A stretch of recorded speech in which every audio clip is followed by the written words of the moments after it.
Aloha and welcome to Truth in Movies. I'm JayDreamerZ, and today we're going to break down this movie and check out some of the symbolism in it. It's a totally cheesy movie, but it's a totally classic movie. It's called Starship Troopers. So welcome to everybody in the chat. Starship Troopers is an awesome movie. Basically, giant Fantazoid-like bugs exist outside of this world, and humanity goes to war with them. Would you like to know more? So hey, what's up everyone in the chat? We're gonna break down this movie together. I hope you guys have seen it. If not, I'm gonna share enough so that you get the gist of it. Now check this out. This movie starts off. Oh good, I'm glad. Ryan says he likes the new schedule. Sweet. So this movie starts off, you see the Pegasus, right? Doesn't this look exactly like the exact same background for Paramount, or not Paramount, Columbia or whatever, right? Remember how it's got the girl and she's holding the light or whatever, and then it's got the exact same clouds in the background, same style and everything, right? Whatever, maybe they merged or whatever the case is, but check this out. That last icon that we broke down with the girl who's holding up she looks like the Statue of Liberty. She represents the blue beam. She represents the light that emanates up from the world every other cycle. And Sophia, and the substance that brings wisdom to many of us and sort of takes away this veil that we have and allows us to use more of our brain and introduces interesting superpowers into our world like telepathy and telekinesis and some other things like that. So check this out. Why is there a Pegasus? What does a Pegasus have to do with the movies, right? I mean, I understand what the Pegasus has to do with ancient mythology and stuff, but let's look at it a little closer. And then it says tri-star as well, which is really interesting. 3 stars, the 3 stars together. So let's look at the Pegasus real quick. Now the Pegasus says it's a mythical winged divine horse and one of the most recognized creatures in Greek mythology. Usually it's depicted as pure white. Usually it is, right? Why is that? Because in part, it represents the Fantazoids, the space creatures that lie outside of our world that typically when they come in here are described as being very white.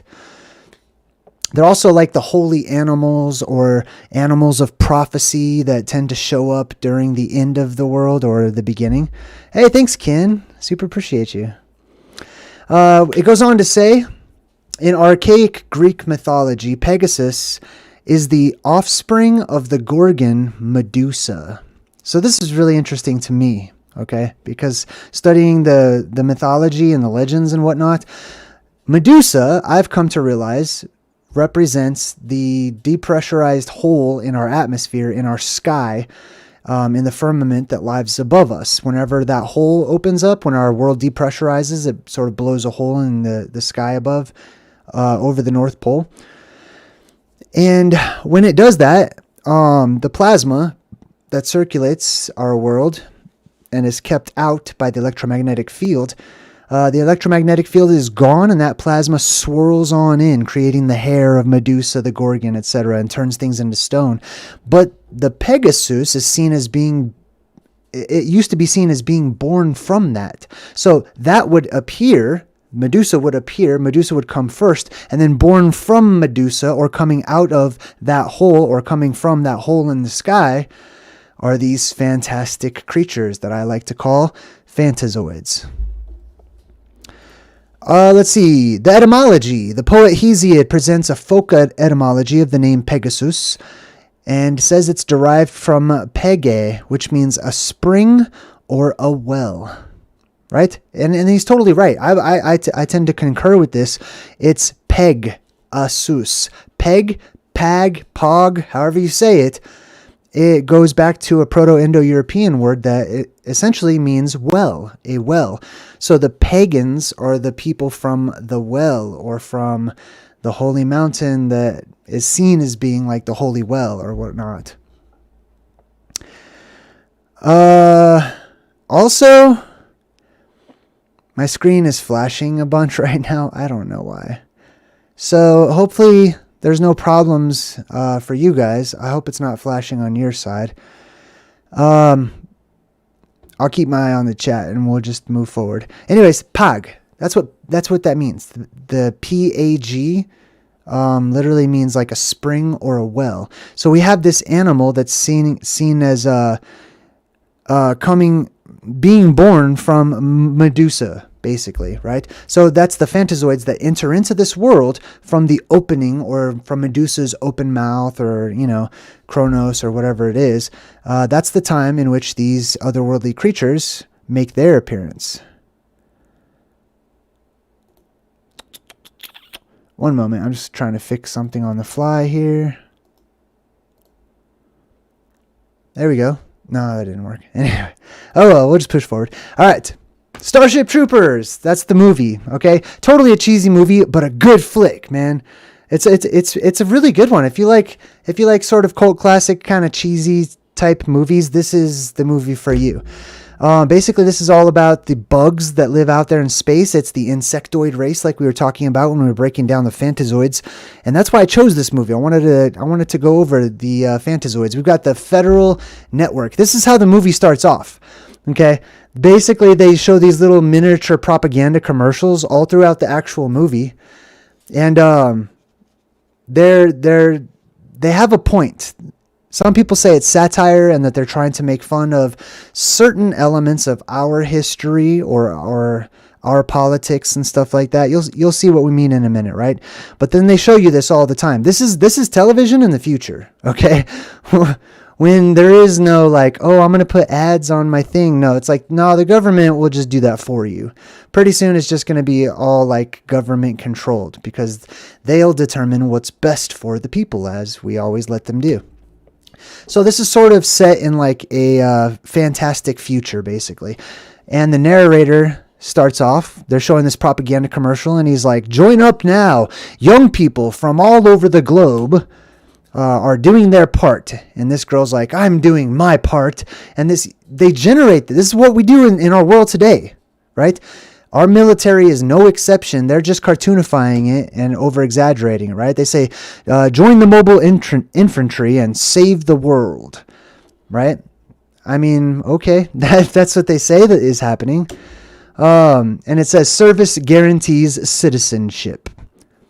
That's kind of interesting, because there's a few countries in the world that have a similar motto, basically. So basically, if you willingly become a murderous killer for whatever government exists in this movie. Oh man, I gotta stop doing that. Then they will guarantee you citizenship, which means like you're a higher class of citizen. You're seen as somebody special or whatnot. And I feel like we do that a lot in our world today as well. So then they show this little website, this little fake website a lot. And they start clicking on like top news, and they say, would you like to know more? And here's the mobile infantry flag. As you can see, their symbol is sort of like an airplane or whatever, like an old timey airplane, like from World War II or something. But it also looks exactly like the Thunderbird, right? The Thunderbird is the sort of a cartoonification. It's an animal representation of the plasma that shoots up from the center of the world, the light. I mean, it's not just the center of the world. It shoots up from many places, but mainly from the center of the world. That plasma shoots up, and then it branches out towards the top. And then that hole up in the sky leaks out plasma between the two domes, or between the two skies. It leaks out plasma after the sky has been sealed and the world has been pressurized once more. It continuously leaks out plasma, so it sort of creates a beak, or it's seen as a beard or hair, all kinds of stuff, right? But in this particular instance, it would be seen as a bird, because its wings, the plasma spreads way out towards the top of the beam, and then that hole at the top, the bird's head, leaks out plasma from the side, in whatever way the wind happens to be blowing. All right. That gives us a lot of imagery for religious symbolism as well. Oh, good. I'm glad it's not flashing. Phew, man. It actually stopped on my side, so thank goodness. All right, so bug meteor. There's meteors headed towards Earth, and it's the bug's fault. The bugs send another meteor our way. And it comes from, the bugs live on the other side of this little Mach galaxy or whatever, in what they call the Klandatu system. And there's all these rocks or whatever. It's really interesting to me, because they're showing you rocks coming from the sky. Like that's the last place you would expect a rock to come from, right? And I have a theory about that too, because I personally think that a lot of our boulders and huge rocks that we have in really random locations that have no purpose being there whatsoever, and we have to come up with strange stories about how we put them there. I think a lot of them just landed there from the sky. I think a lot of them are made up there in the sky whenever all the sand and mud and debris from the tempest of the world storm is struck and hit by high electrical charges during an electrical storm like we've never seen before. All right, so the movie goes on and says, Klandathu orbits a twin star system whose brutal gravitational forces produce an unlimited supply of bug meteorites. Now check this out. Basically, if we're looking back at that diagram, here's the Earth, here's us. Across from us, what they're calling the bug world, is our sister planet, okay? I like to call it our sister planet. You could call it the inside of the moon. You could call it a different planet, whatever you want to call it. Directly across from us, though, right? And it's full of bugs, or Fantazoids. Why? Because we are under the blue sky right now. That other one is always going to be the opposite. So if we have a blue sky, they have a red sky. The red sky is the time in which the various versions of Earth go through their mystic phase. They're mystical, they're magical, they're fantastic. All of the things that really existed before another cataclysm wiped them out entirely and changed the conditions in our world so that those things seem fantastic and impossible. Right? But they're not. It's just that the conditions have changed. Let's see.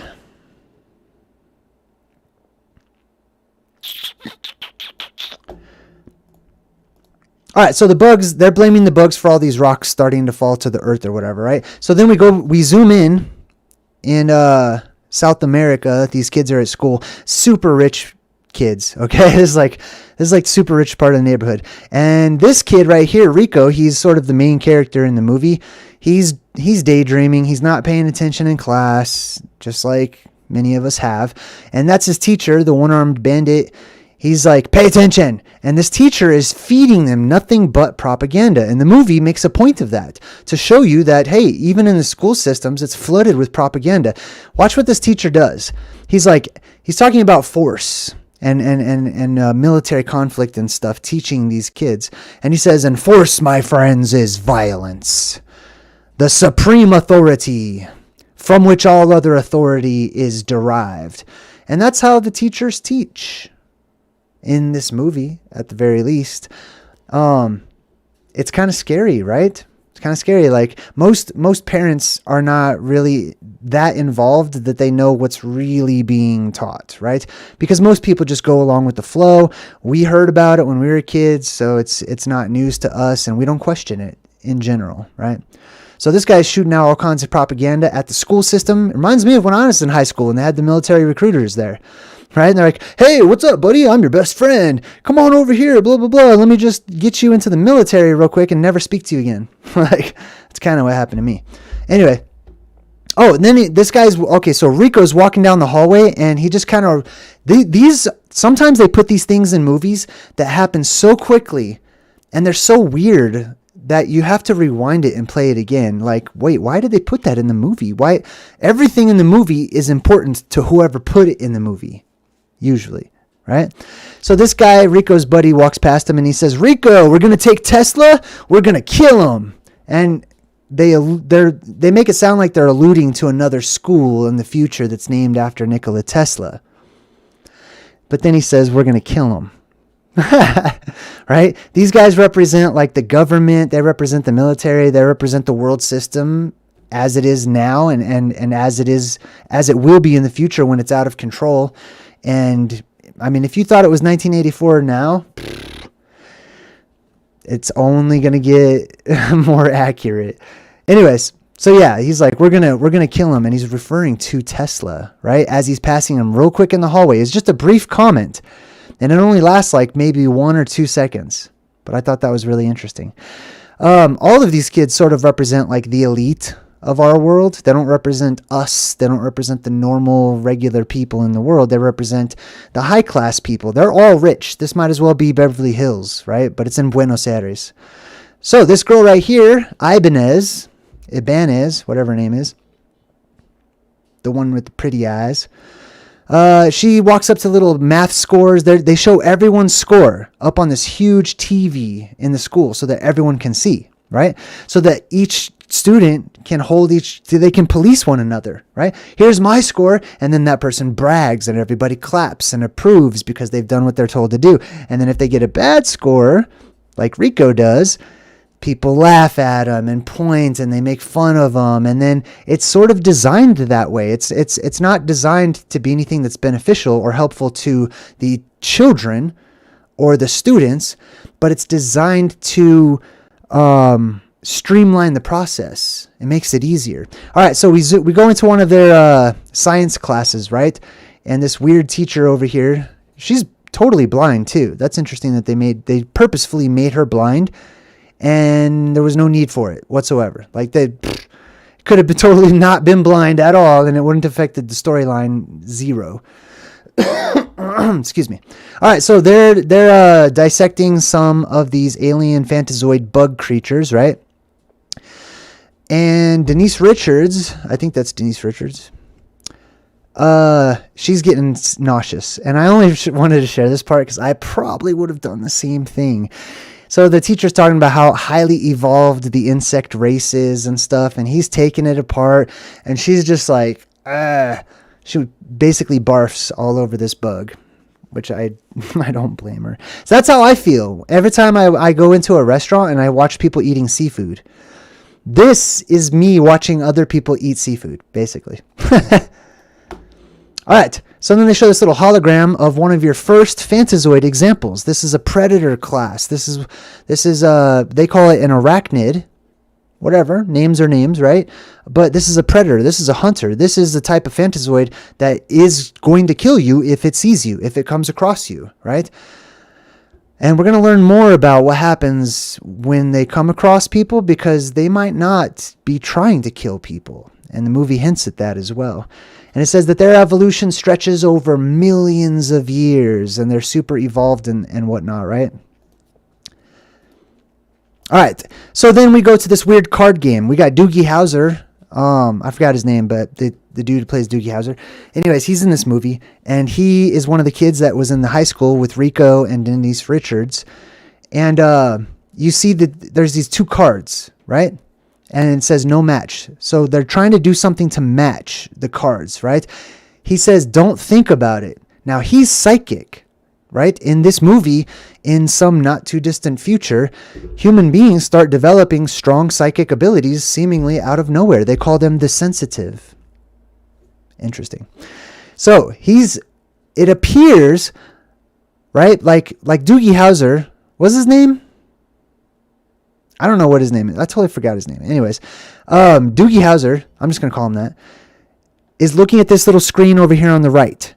And he is trying to guess what Doogie Howser sees on the screen. He's trying to guess the card. And they're showing you this. I have a point with this. They're showing you this because they're making it look like Rico is trying to like strengthen his psychic ability or whatnot, right?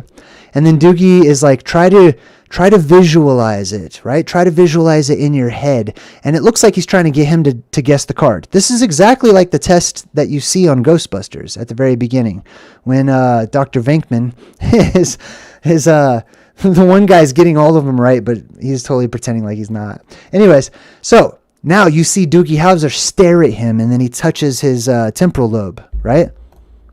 He says, you should have accidentally guessed one right by now. But wait a minute, let's take a step back. Is it really Rico that's testing his mental ability to guess the card? Or is it this kid who already has telepathic abilities? And he's trying to strengthen them and practice on humans. He's trying to put the card into Rico's mind. And he's getting frustrated because he can't. Because it depends on the person. It depends on their energy, how easily manipulated their mind is. He says, you should have accidentally guessed one right by now. And then they say, no one knows why some people are sensitive and some aren't. They just throw that out there. And in some not too far distant future, no one knows. Some people are developed psychic abilities and some people didn't. And no one knows why, right? Interesting. I have a theory about it. I believe so far that it's because the energy and the vibration of this world within the enclosed structure that we live in is amplifying. It's getting stronger and stronger. It's vibrating stronger and stronger, which basically gives rise to a little preview, if you will, of these sort of telepathic powers. You have people that towards the end of time, there's various prophecies talking about how people will be dreamers of dreams. They will have visions. They will prophesy. They will be able to know things without even studying them. And this is kind of what you're seeing in the movie. And he says, maybe it's a new stage of human evolution. Kind of like what they show you in the X-Men movies as well, right? I think we're being given a preview of things to come and a glimpse of what has already happened. We've just forgotten about it. Sean says, Jay, maybe he has that RH blood. Maybe. I feel like the spirit's more powerful than the blood, though. But the blood could be a useful tool if you have a strong spirit. All right. So he says, how do you make him do that? Because Doogie Howser just talked to his little weasel or his little Ricky Tikki Tavi or whatever that is. And he told him, he said, go bug mom. And then the weasel takes off. He basically was able to talk to the animal. That's something we're able to do after the post-apocalypse, or in the post-apocalyptic world, possibly, is speak to animals. If we gain telepathy, then it stands to reason we wouldn't just be telepathic with one another, but with the animal world as well. So Rico's like, how do you do that? How do you talk to an animal? I don't get it, right? And that's because he hasn't tapped into that ability yet. Doogie's over here practicing, which is what I would also be doing I do that, actually. And I highly recommend that to many of you. If you find that you have some strange fringe ability, but you don't really want to talk about it to people or whatever, I say develop it. I say look into it. I say practice it. So he says, I gave him the impression that there's a grub crawling up my mom's leg. So he's on a mission to go get it. So what he did is he shared a picture. He shared a little movie, and he put that vibration and that feeling and that sensation, almost like he was there, and he shared that with his weasel or whatever it was. All right, so then this little high school kid, they're all about to graduate high school. They don't know what they're going to do with their lives. Should I join the military and be an awesome citizen, or should I just continue being a super rich, wealthy person and go on vacation? That's basically their big dilemma in life. Oh, poor people. All right, so check this out. This looks like it might not be an important scene, but it's highly important. First of all, they're dressed up as the tigers, okay? The tigers' symbolism is the stripes that come down from the sky during the plasma apocalypse. Basically, it looks like the stars are falling and leaving a trail behind them, but it's not. It just kind of looks like that. So we have the tiger symbolism that represents that in a way sometimes. But look what she says to Rico. This is a part of the script. Remember, they're not just like, all right, in the script, make up some gibberish football play. No. They have to go by the exact wording on the script. They're not freestyling or anything. So she says, Rico, flip 6, 3-hole. Got it? And that's the name of their football play, is flip 6, 3-hole. So why is that important, right? So if you flip a 6, it makes a 9. The 6 and the 9, as far as being images or symbols, are spirals. And that's really the simplicity of it. They're just spirals. That's all. I don't want to say just. I don't like the word. But they are spirals. And that's mainly why they're used. The threefold spiral, or the spiral 3 times, symbolizes the perfect spiral. Like you would say the perfect storm. Okay? 3 of something indicates perfection. So we've got flip 6, which means to flip the 6 upside down and turn it into a 9. Where am I going with that? I'll tell you. Remember how I talked about the world depressurizing and that plasma spiraling out from the hole in the top of the world and creating the Gorgon head and all those other things from ancient myths and legends, right? During one apocalypse, it may go in one direction. All of our air in the upper jet stream is basically circling circulating in one direction. So whenever the world depressurizes, it's going to depressurize in a similar direction. But then we go through a reversal. And the next time it happens, that goes the other way. So you go from a 6 to a 9. You just reverse it. You flip it. You flip the 6 and you get a 9. That's why you see so much 9 symbolism right along with 6s. 666, 999, all of that. They're almost the exact same, but they're literally polar opposites. Their polarity is oppositely charged. So she says flip 6, 3 hole. So 3 holes. I believe that that's in reference to the 3 plasma volcanoes at the top of the world. I have a lot more information about that and some different theories, so I'm not going to get into it right now. And that's in my Plasma Apocalypse playlist. So flip 6, 3 hole. She's talking about...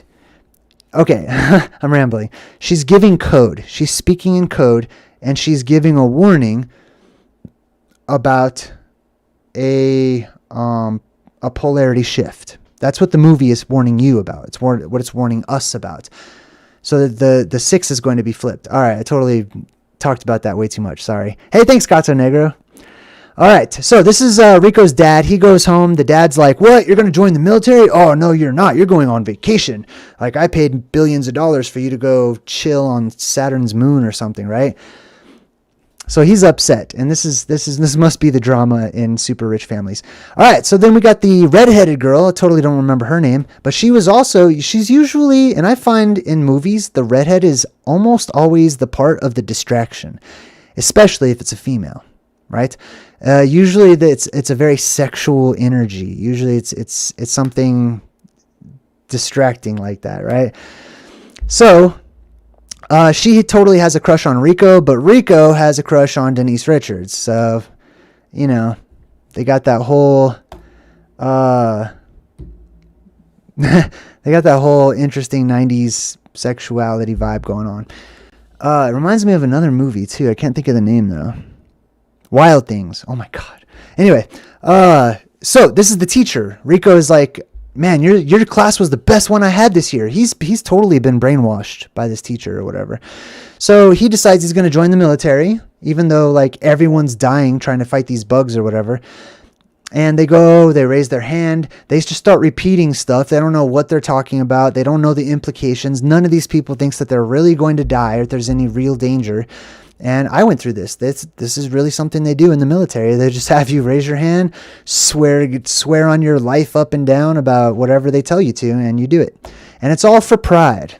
It's all because people don't feel like they are important. They don't feel like they have value. They don't feel like they're contributing. They don't feel like they're adding to the world. They don't feel like others feel like they're important. So quite often they join the military. And sometimes because they were bullied so much and they didn't feel important, they become bullies. Sometimes. So this guy, he's like, mobile infantry made me the man I am today. And he's got like a fake arm and he's missing his legs and stuff, right? This is insane, right? And this is what we do with the military. Like, we make all the promises in the world. Like, oh, the military is awesome. Come be a hero. Be a hero for the United States. And the second your arms and legs are blown off and you're having someone else push you around and like having to steer through your shoulder, right? People forget all about how much of a hero you are and stuff, and you're kind of shunned and you're like kind of an outcast, and people like feign politeness your way and stuff, and they don't actually give the veterans, in my opinion and experience, the deserved respect that they have when they're actively fighting or whatever, right? They're just slaves. That's all. They're just glorified slaves. So this girl's like, I'm going to be a pilot. And she's all excited about her position or whatever. I can relate. I was too. I was in boot camp like, boom, aircraft fire rescue, blah, blah, blah, blah, blah. Just shouting out my position and what my job would be and so proud and everything, right? So she's going to be a pilot. Doogie Howser says, I got games in theory, which is basically military intelligence, and that's because he is psychic, right? Well, that's interesting. Why would the military be interested in psychics and in recruiting psychics, as we'll see here in a bit? All right, then we go back to a commercial. Giving out guns to freaking students or whatever. And then the army guy's like, who wants to hold it? And they're all like, me. And this is all propaganda to get you and me to join the military, right? To join the government, to willingly be a mindless drone and slave, to just go and kill because of other people's reasons instead of your own or whatever. And then they're like, later tonight, sentence, death, execution tonight at 6. So they have like all these televised public executions and whatnot. It's a very dystopian kind of future. 6 p.m., all channels. And then they go back to the website. Would you like to know more? And then there's another commercial. Are you psychic? Now, there's a psychic connection with anything that's sort of like any movie that's depicted as some kind of like catastrophe movie, cataclysm movie, end of the world kind of a movie. There's usually some kind of like psychic thing going on there, disaster movies and stuff. And there's good reason for that. It's because there is a psychic connection, because like we talked about, the psychic abilities ramp up just before the world pops. And then that's whenever the psychic abilities are just widespread all over the place. So they're like, are you psychic? Now, this is a commercial. They're recruiting. He says, if you think you're psychic, maybe you are. Super creepy kind of way, right? So he activates his third eye, or he creates this third eye with his psychic abilities or whatever. But this is a recruiting commercial. Would you like to know more? Like, are you psychic? Join the military, join the Federation, or whatever they call themselves, right? Why would they be interested in gaining psychics? That is something that the military actively does. They look for psychic people. They kidnap psychic people. They take psychic people. They recruit psychic people. They love that because they believe in it. Okay? All of this weird, esoteric, hush-hush, secret, taboo, fringe, weird, strange things that the governments of the world imply are ridiculous and that all of us should just laugh at it. They're stockpiling. They're recruiting. Like, they are the practitioners of practitioners. They keep you away from it by pretending like it's stupid or just for movies. Warning, every school kid knows that arachnids are dangerous. So then they show this cow being put in there to the slaughter, and it's in there with the arachnid. Arachnid goes nuts, starts tearing apart the cow. Like I said, it's a predator. That's what will happen. And that cow is you if you're not one of the survivors of the apocalypse. And if there happen to be Fantazoids, like I believe, that will drop down and eat a bunch of people. So it's vastly important. This is not something I mean, on one hand, yeah, I'm laughing at it. I'm like, oh, wow, oh my God, that's crazy. Oh my God. But in my mind, I know that's real. I know that these things are good for me to see. They're not desensitizing me or anything. Like, they're helping me to be prepared and expectant of strange things, of paranormal things, of odd of odd things and anomalous things, right? All right, so then we go to this little desert area, and they say, however, Mormon extremists disregarded federal warnings. So the Mormons went out in the middle of this desert, built this little compound, established Port Joe Smith deep inside the arachnid quarantine zone, where they quarantined all the arachnids or whatever. So guess what happened? All of the Mormons got tore apart in the movie by all of the arachnids. Now, the Mormons in the modern day are known for having moved out to Utah in the middle of the desert, right? In an area that is close to like the Four Corners type of area, the southwestern area, where we have many myths and legends, specifically from the Native Americans, that talk about monsters and sky brothers and all kinds of strange cosmic weather. Would you like to know more? I would. Every time my son says, Dad, you want to know something? I say yes. You know I do. Yes, I always want to know something. All right, so then we go to their little boot camp, right? Rico joins boot camp. Platoon leaders yelling out. This is very real, true to real life or whatever. Little boot camp drill instructor or whatever is walking around. He's like, this had to happen to me. He's trying to toughen them up or whatever. He's trying to break them of their personality. What they're trying to do is have everyone conform. They push everyone to these little cookie cutter shapes so that you look and act and do whatever you're told to do, and you act like a little mascot of the government, right? And he says, if you don't like it, being a government mascot, you could take a stroll down Washout Lane. And they make a big deal. And this happened to me in boot camp. They really do this, right?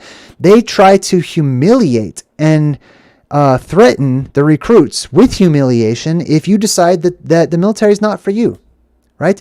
They will, and they do, and they have actively made fun of people, insulted them, made them feel like they're not valuable, like they're less of a person for deciding that they change their mind. Like, I don't want to do this, right? They don't tell you, all you young people might want to remember this. What they don't tell you is that you're allowed to quit while you're in boot camp. It's not against the law. You're not going to get charges or anything. Like, they just give you a separation just like you were never there. But they don't tell you that, because then most people would just be quitting. They'd be like, nah, I'm out of here. I saw personally, I'll tell you a story. When I was in boot camp, we have these real long barracks or whatever, huge rooms where everyone sleeps, like 100 people sleep there.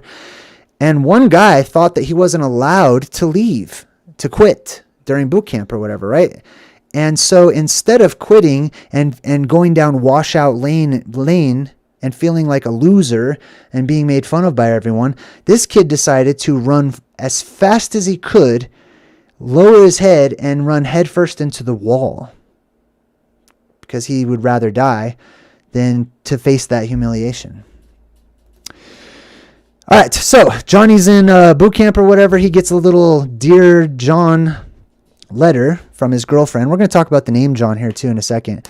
So his girlfriend's like, sorry, but I'm like light years away, and there's this other cute captain guy, so it's not going to work out for you and me, Johnny. Now, this is interesting. Rico's name is Johnny. That's what they call him, right? Doogie Howser's name, now I can see it, is Carl Jenkins. Well, that's interesting. What does Jenkins mean? I've heard that one a few times. It means little John. It literally is a diminutive of John. It means John. So Doogie Howser's character is John. Rico's character is John. What about her? Pilot trainee Ibanez, reporting for duty, ma'am. Spanish, Ibanez. Patronymic from the personal name Iban, a variant of Juan, a vernacular form of the Greek Iohannes. For more, see the name John. It means John, basically. All three of these people, her, him, her again, and Rico, wherever the heck he is, I don't know, man. Anyways, and Rico, they're all named John. They're space travelers, all named John. Does that sound familiar? Remember we broke down Buckaroo Banzai and all the aliens, John Lithgow's character, Christopher Lloyd, all those other aliens, they were all named John. Interesting connection there, right? I'm going to look some more into the name John. I'll probably share the etymology of that with you guys in the future. All right, so Rico gets onto the teleprompter, the TV or whatever, and he starts talking to his parents, and he's like, I'm going to quit. I don't like the military. Can I just come home and live lavishly with you guys? And then they're talking to him, and they say, wow, what's that? And he's like, it looks like rain. Bruno says it looks like rain too. So they say, the skies get super dark. When he's in the middle of this phone call, I wish I took a picture before because it was very sunny. And then all of a sudden, just like that, the skies turn super dark. And they're like, what is that? It looks like rain. Bruno says it looks like rain, and get the umbrella. That's terrible. Anyways, she's like, this time of year? And then he's like, wow, it sure is dark. So remember, Rico's not on the planet. He's not on Earth right now, but he's talking to his parents who basically have front row seats to the end of the world.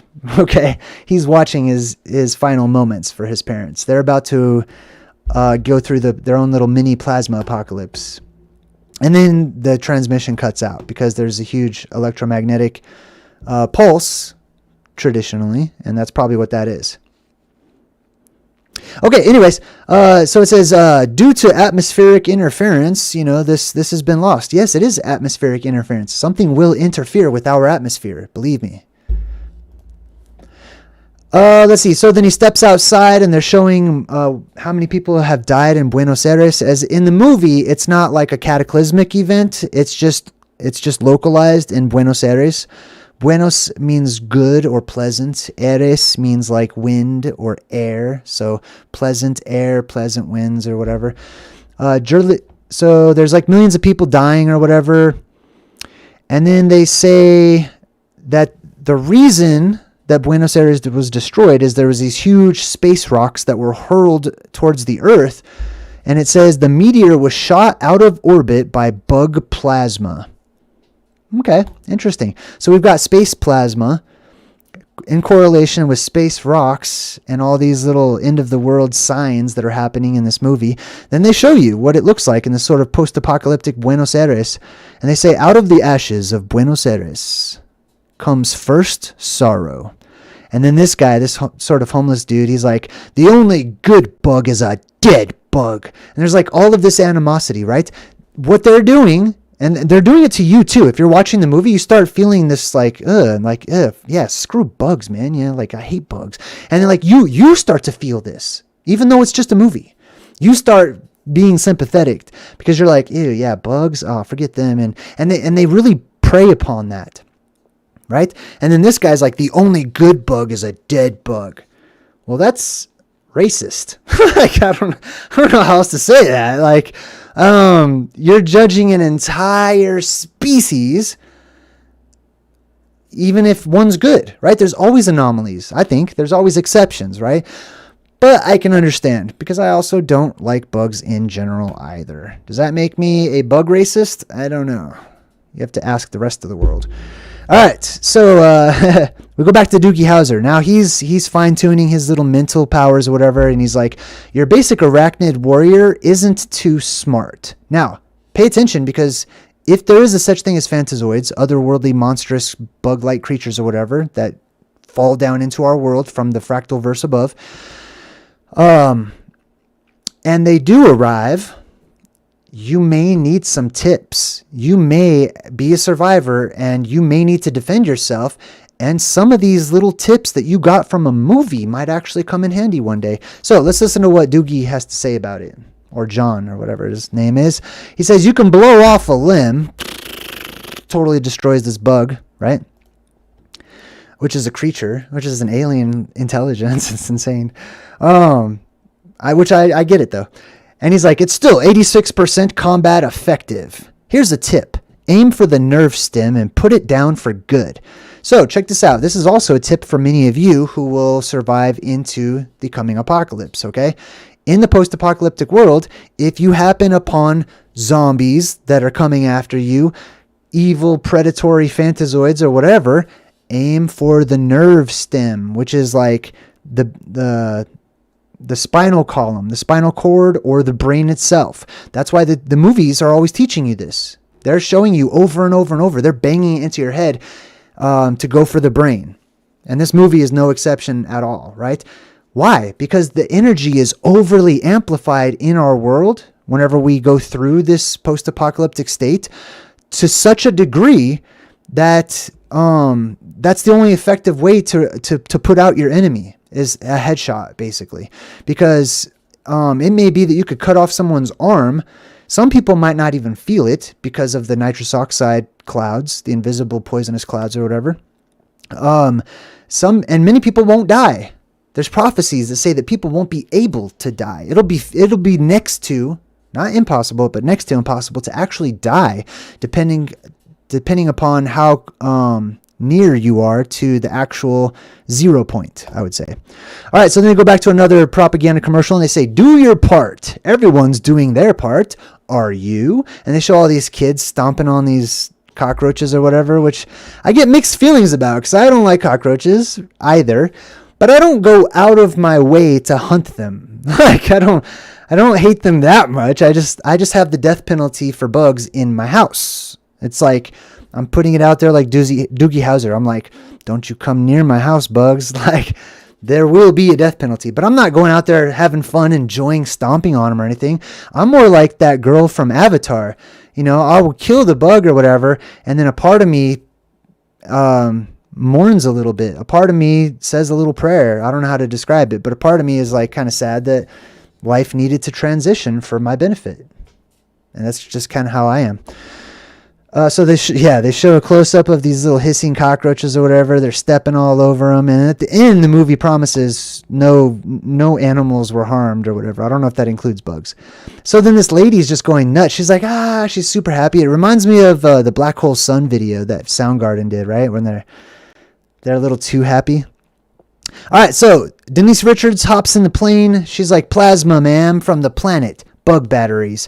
So what's she talking about? She's talking about all these little blue beams of light that are shooting up from this world, like trying to hit these spacecraft that's just beyond that world, right? All these little blue beams are plasma, according to the movie. Now, the source of it, it's not coming up out of a plasma volcano like I speculate in reality is happening, but it's coming from these plasma bugs that are gigantic or whatever. You'll see. So plasma's shooting up. They're having to dodge it back and forth. It's coming from all over the place too. So I talk about mainly the Cave of Saviors and the plasma volcano, Rupus Nigra, which is interesting. We're going to talk about that here in a minute too. But look, in the movie, they show it coming up from in many different places. I think this is true to real life. I think there are many caves that become holy, set apart, sanctified caves because when that energy reverses, we have lots of different tunnels within this world. And that energy might not just come out of the main top portion. That'll probably be, the main show, so to speak.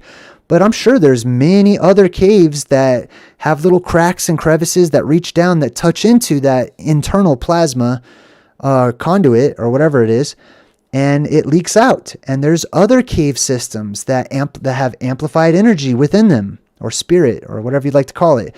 Kind of like, what is it called? Anyways, I spaced that one. All right, let's keep going. There's the bug that shoots up the plasma. You can see it right there. And then it shoots a blue beam up into the sky during this war or whatever. And there's always a war before the apocalypse as well, right? Before some worldwide cataclysm or whatever, there's always a war. And that's because everything's agitated, because the energy is amplifying. Unfortunately, it doesn't have to be that way. It could be flipped the other way. It could be super peaceful and everything, but... So then they show you a close-up of these bugs. Okay, this is the first arachnid that you really get a good look at. And as you can see, it's got an exoskeletal structure. It's really big, and it looks like a huge macroscopic version of something that exists on the microscopic. This is something that I would expect to see under a microscope or something like that. That's, some sort of a parasite or something. All right, so here you can see all the soldiers. Now check this out. This is another reason why you might not want to be super gung-ho in the post-apocalyptic world and just walk up and kill the first Fantazoid that you see because you think you want to be a superhero or something, because there's like thousands of these things. They're like hoarding all in one spot, and the soldiers are like, what do we do? He's like, I don't know, man. There's a lot of these things, right? So it might be easy for you to kill one or two, but what about when they group together, just like the insects in our world tend to do, right? You don't, like, if you see one ant, there are other ants around. So be careful, be wise. All right, now check this out. This is highly symbolic.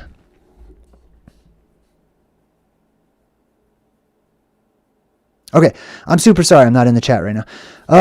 But this is highly symbolic. Check this out. So, because basically in this attack on Clan Datu right here, the army was wiped out. Most people died. The bugs totally kicked butt. So the air marshal, or the sky marshal, which means the ruler of the sky, resigns. Now check this out. This old white guy right here, his name, he's the old sky marshal. He's the old ruler over the sky. Okay, this is symbolic for our world when we have a sky god or a ruler in the sky or whatever. It's the light. It's the blue beam that shoots up, right? But that blue beam retracts every other cycle. And then every other cycle, it makes a reappearance or whatever, right? Because the energy is going up and then the energy is going down and the energy is going up and the energy is going down. Just like the elevator. Anyway, so he says Sky Marshal Deans resigns. His successor, listen to the name, Sky Marshal Tahat Maru. Interesting. Let's break this down. Let's break down the symbolism, because this seems like one of the most insignificant things in the movie, but it's one of the most important, right? So the old god of the sky, you could say, the old Sky Marshal or whatever, was Deans. That's his name. The new one is Tahat Maru. Let's check out these names. Deans. Let me make this bigger, actually. That's hard to read. All right, so check this out. Denis, Gines is a Hungarian surname.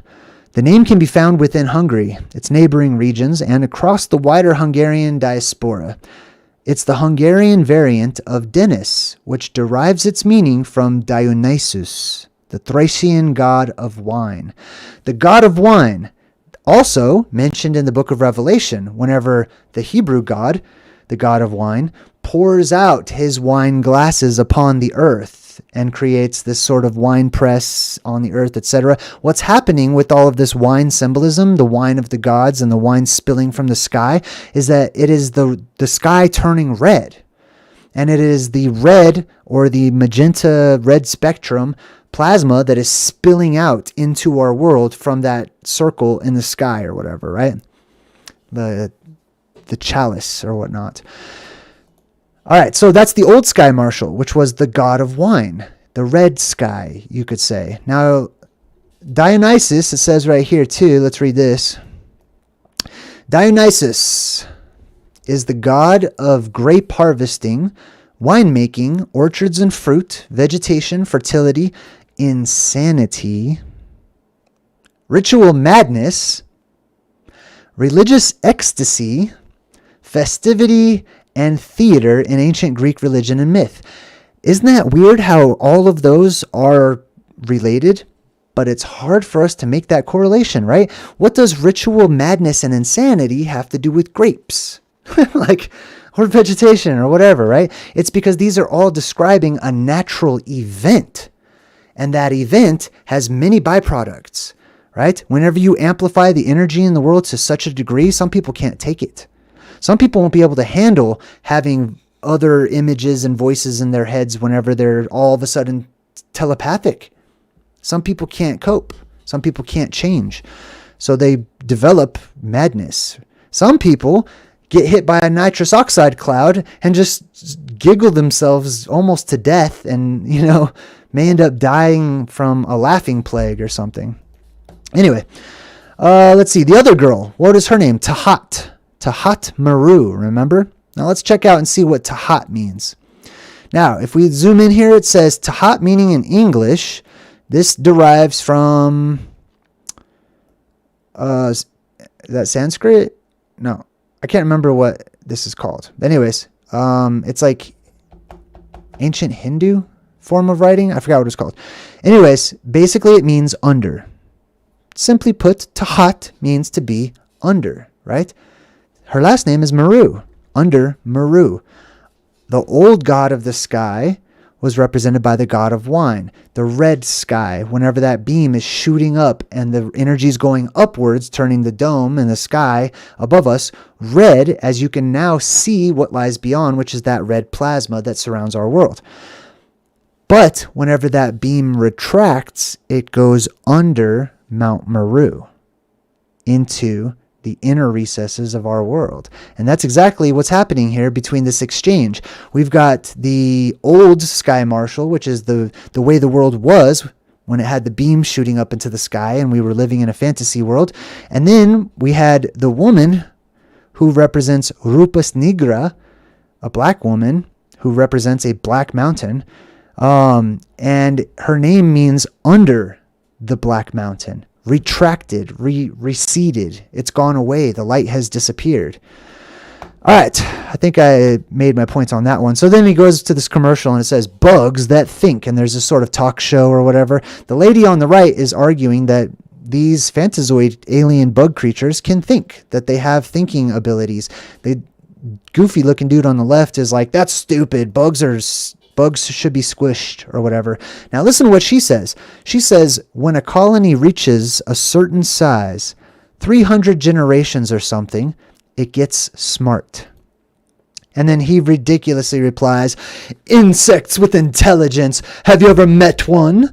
Right? This is sort of the typical everyday response, like from actual thinking people who live on the fringe and are philosophers and examine life and search it out and are true scientists, versus the mainstream academic television show, talk show people that sound like they're 6 years old or less, right? Insects with intelligence. So listen to what she says. Imagine she's talking about humanity, though. Because quite often in this movie, you start losing the difference between, like, you start wondering who the bad guys are, right? Are the bugs the bad guys? Because the humans seem to be invading their bug world and infiltrating all of their little homes and killing them and stuff. So the bugs seem to kind of be responding to that. I don't know. You could make the case, right? So she says, imagine she's talking about humanity. When a colony reaches a certain size, it gets smart. Our colony of humanity has exponentially been increasing lately, and we have become smart or intelligent. We've developed various forms of technology or whatever, right? A leadership cast, a hive brain bugs. Oh, so see, this is all, people who presume to be intellectual, when you actually try to engage them intellectually and they run out of intelligence, they just become argumentative and insulting. That's to them, that's the ultimate intelligence, is insulting and laughing. Because then they become really, even though he might look like a nerd or whatever, he's really this sort of jock mentality. You know what I mean? Trying to fit in with everyone else. Frankly, I find the idea of a bug that thinks to be offensive.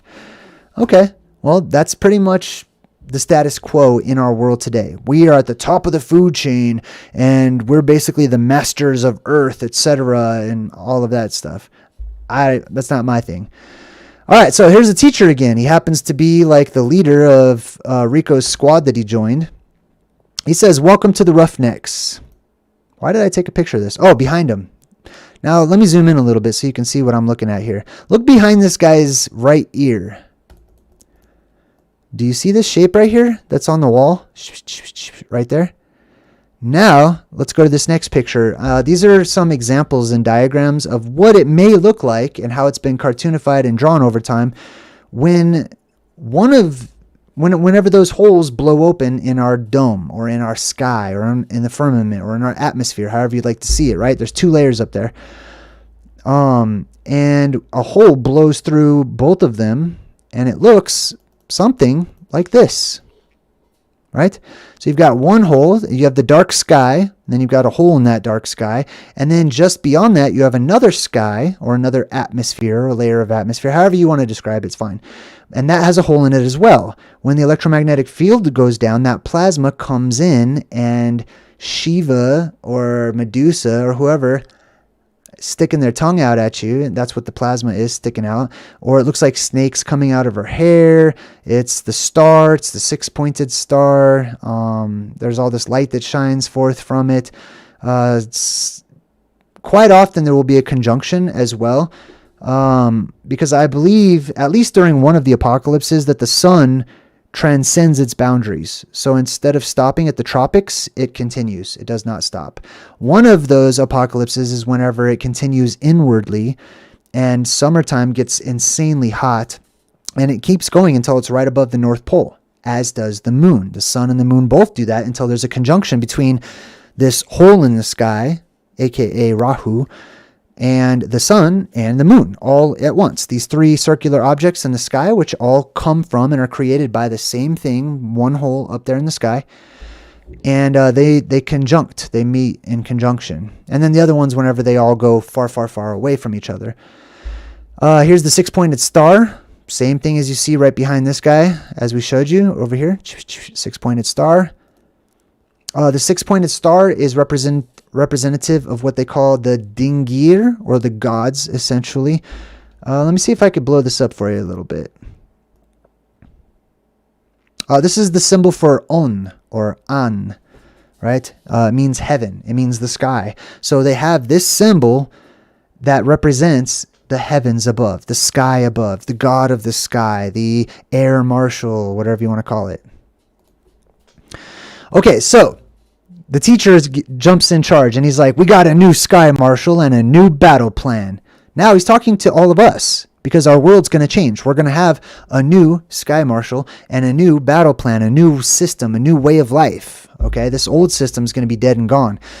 He says, here's the plan. We're going to clean out the systems outlying Klendatu, one planet at a time. Now, imagine that's us. Imagine this is like NASA or somebody, right? What the plan is, this is what I'm hearing from the movies.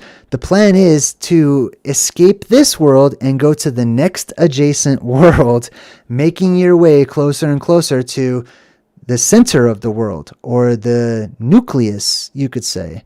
Right? The nucleus world, the most important one or whatever, which is that it's a battle for whoever can have the majority in the nucleus, in the main world. Why? Because it's a battle for the potential of an action. It's an action potential, right? When a synapse is firing off in the brain, there's all these chemicals and electrical signals that are released that give the potential for one choice or another. So, will the space brain, will the great mind be filled with space bugs, or will it be filled with humanity, or whatever? You know what I'm saying. All right, so we go to Klendatu, where the war is raging against the bugs. Now check this bug out. Off the top of his head, you can see, if I show it right, I can kind of see it there. There's a charge. It's really hard to see right there, but you see that? How there's this sort of electrical charge coming off of its little horns there, right? These Fantazoids are depicted as being electrically capable. They're electrically charged. I mean, some of them straight up shoot plasma into space and stuff. This one has electricity coming off of its horns, and then it shoots out or spits out this chemical aimed at the electrical field that it has now created, and it becomes a fiery blowtorch, basically. It's like napalm coming from this creature. Now, imagine that instead of a giant beetle or something, this was a dragon. It would be way more acceptable to many of you because you're more familiar. The dragon's been put in your face forever, right? But what if this is the dragon? What if there are certain Fantazoids out there that are so strongly charged electrically that they can create an electrical charge, and then they might be able to like spit out some kind of chemical or something to ignite the chemical via the electric charge, and then you have fire-breathing dragons or creatures or legendary creatures of old. All right, this one is a flying one. As you can see here, those little insectoids, looks like they go through a stage where they grow wings. And this reminds me how we were talking about when we were breaking down Fantazoids. You can see the wings right there and everything. This reminded me of the Revelation passage where it talks about the locusts of Revelation, right? Where when it describes them, it's clearly not describing a grasshopper of normal size or whatever. But that's what this movie is showing you. These are the locusts, per se, that come out of the bottomless pit or whatever and attack people. I'm going to come back to that one, too. All right, so he says, looks like a bug was in his brain, sir. And they take a look at this guy's head. Now, I didn't show the actual image of the hollow head that I showed because it's probably too graphic. I mean, not for me, but it's kind of gross. Anyway, so this guy sticks his finger in this guy's head, and he's like, they sucked his brains out. Oh my God, I laugh every time. This is one of the funniest lines in any movie. And this dude who plays one of a great, just evil character in any movie he's ever been in. He plays a great bad guy. He's dead serious. He's in character 100%. He's like, they sucked his brains out.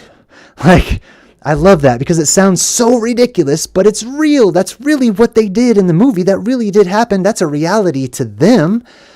Guess what that means for us? It very well may be. Don't you think that there might be something to all of this whole, the aliens want your brains, the zombies want your brains, and all of this is sort of wrapped around the elephant in the room is the apocalypse, All of these events tend to be related to the apocalypse, right? And something coming for your mind, for your memories, for your experiences that you've stored up. Why? So that it can learn more about you. Well, that's interesting. It sounds to me like a data harvest. Like this whole apocalyptic thing, or in this movie, this whole entire war is purposefully set up so that they can harvest information or experience, so that they can collect all of that data in the form of chemicals and electrical signals and store it up to weigh it out, to sift through it all, and to decide something for itself. That's called an action potential.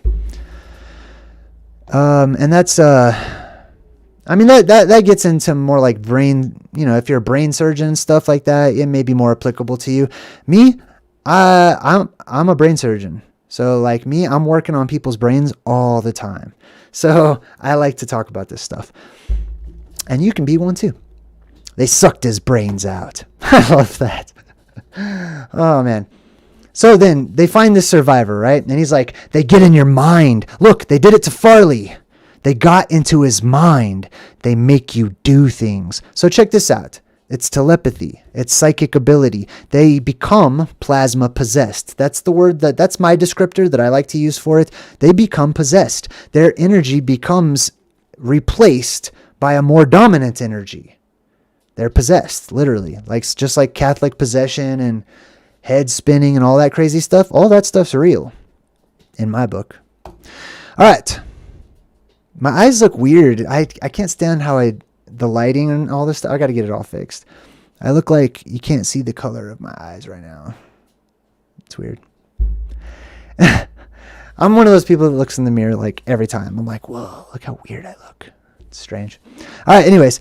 So the general starts to freak out, right? And the teacher's like, control yourself, general. And he's like, I can't. He's plasma possessed. He's being honest. He can't control himself. And then he says, I wish you would just shoot me.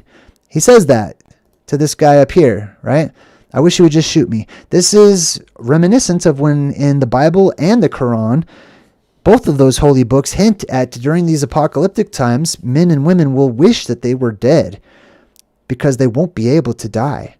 They will be so caught off guard by the events and the strange things that happen that they will rather be dead, but they cannot die. Lieutenant, he's just a little out of his mind, sir. He is out of his mind. He's plasma possessed. He's warped. He's been taken over. He's a thrall. All right, so then all these bugs, you can't really see it. It looks like a part of the landscape. These are all bugs. Those are all arachnids, right? So like I said, don't be gung-ho. Don't jump out there. Don't pet the Fantazoids. Don't go trying to kill one and take a trophy or something, especially if they look like the bug types, because bugs tend to stick together, right? Here's some more of those locusts flying in. One of them dies, so they have this sort of burial at space. He even says, burial detail, dismissed. And the coffin's just floating away as space garbage. This blows my mind that this is acceptable. This is like standard. In any space movie, if someone dies, you just dump their dead body into space where it can't decompose. There's just freaking dead bodies all over the place floating around. How is that okay? How do they have all these laws like don't interfere in an underdeveloped world or whatever? But hey, you can litter space with dead bodies if you want to. That's fine. That blows my mind. All right, so Denise Richard gets punctured, we'll say. And she's stuck there. And she's like, why didn't they kill us? Why didn't they kill us? Well, that's interesting. These are the hunters. These are the predators, right? He says they want us alive. So all the bugs start scurrying around. I want to make a point here, right? Remember we referenced the locusts in the book of Revelation. Those locusts, as demonic and scary as they are described in the Bible, say that they go around stinging and hurting people, but they are instructed not to kill. Possibly because they can't, even if they try to, right? Or it's very difficult for them to actually kill anybody, because it's difficult for people to die during that time because the energy is overly amplified. Anyway. Vorax, thank you. Says I'm a badass. Appreciate it. All right, so let's move on. Why didn't they kill us? They want us alive.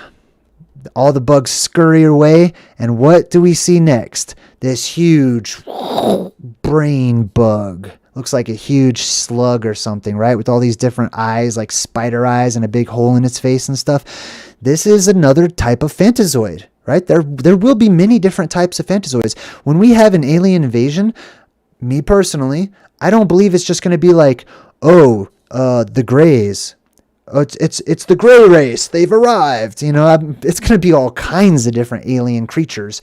Many of them will look similar, just like some of our animals look similar, right? But it'll be like a zoo from space just dropped onto our world. Anyway, so we got this Fantazoid, this brain bug that walks up to him, sticks out this thing from the hole in its face, right?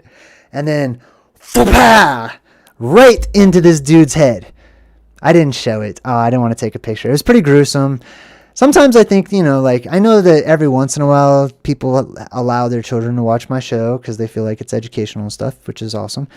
So I do try to think about that. Plus, I also make these for my kids too, so I don't want to make it too graphic or whatever. But anyways, this brain bug totally right in this dude's skull. Pow! Sucks his brain right out of his head. Just like in a million movies before this, but most notably, Beyond Skyline. Right? Almost the exact same sequence. Attaches to the head, sucks the brain out, right? Like I say many times, there may be legitimate reasons behind the whole tinfoil hat wearing. Okay? There may be a reason why Magneto in the X-Men is the biggest tinfoil hat proponent of all of them. And he's like, yeah, F that. I'm wearing my helmet. Like, make fun of me all you want. Superpowers. You know what I mean? Anyways, so they capture this brain bug. They pull it out. Or this Fantazoid, as I like to call it. And then they go to one of these propaganda commercials. And the narrator is like, what mysteries will the brain bug reveal? Know your foe. Federal scientists are working around the clock. Join up now. We have the ships. We have the weapons. Service guarantees citizenship. Do you hear how this is designed? Your televisions speak like this now. They talk to you this way. They're casting spells directly at you. Okay, I don't know if most of you know this. It's not just some people saying like, hey, we'd really appreciate it if you would join our army and kill for us. No, that's not what they're doing. They are sending out particular series and sequences of words and inflection and the way that it's said. It's all vibratory, and it's designed to wedge itself into your mind to create what they call inception, to make you think that you thought of it, like you thought it was a good idea, but it's really not. It's a magic command. It's a vibratory instruction. It's abara kadabara, or abracadabra, or behold, let it be according to my word. All right, so at the end of the movie, they'll keep fighting. And they'll win. He's talking about the humans, right? Now, this movie brings up a lot of questions, like, who are the good guys in this movie? Who are the bad guys? They both look pretty messed up to me, just like in Avatar, right? You got the Marines and stuff. I mean, I was in the Marines, right? It's really not a lot for me to brag about. I learned and I made the best of it, and I'm a better person for having gone through it, just like I would be going through whatever else other situations. But my point is, in Avatar, you would think that the U.S. Marines or whatever would be the good guys, but they're not exactly. And then when you start watching Avatar long enough, you notice that the Na'vi, which means the priests, right, or my priest, essentially, or my prophet, my speaker, my seer, stuff more along those lines, right? That the humans are really the shapeshifters in that movie. I'm talking about Avatar now because we're done with this one. But in Avatar, the humans are the shapeshifters, right? They don't look human. They go into this sleep and they jump into these other bodies so that they can look more like the Na'vi with long tails and stuff. But the Na'vi realize that's not a real Na'vi. That's not a real one of us. That is a shapeshifter. That is one of those humans or whatever, right? So I like this. I like it whenever movies keep us guessing at what is good and what is bad, what's evil and what is righteous, which side is the good side, and should you choose a side at all, right? I'm a bug killer. Bugs. Yeah, ever since I started learning about Fantazoids, like, I don't eat seafood any longer. I never really liked it in the first place. I may have taken a bite of lobster a long time ago because I worked at Red Lobster, and someone literally shoved it into my mouth like while I was working. They're like, here, try this. And it was crazy. But yeah, all of those sea creatures look like space bugs to me. I'm not eating them. You can eat them if you want to. C'est la vie, to each their own. That's fine. If you're a meat eater, I don't care. I don't care what you guys eat. I'm just letting you know, to me, it grosses me out. So that was our presentation on Starship Troopers. What'd you guys think, huh? Have you seen the movie? Do you like it? I chose this movie purposefully because I'd like to start creating more of weekly themes on my channel. I'd like to have a theme. I'd like it all to be very related throughout the week. I'm also coming up with a weekly schedule. Mondays, we're going to do the campfire.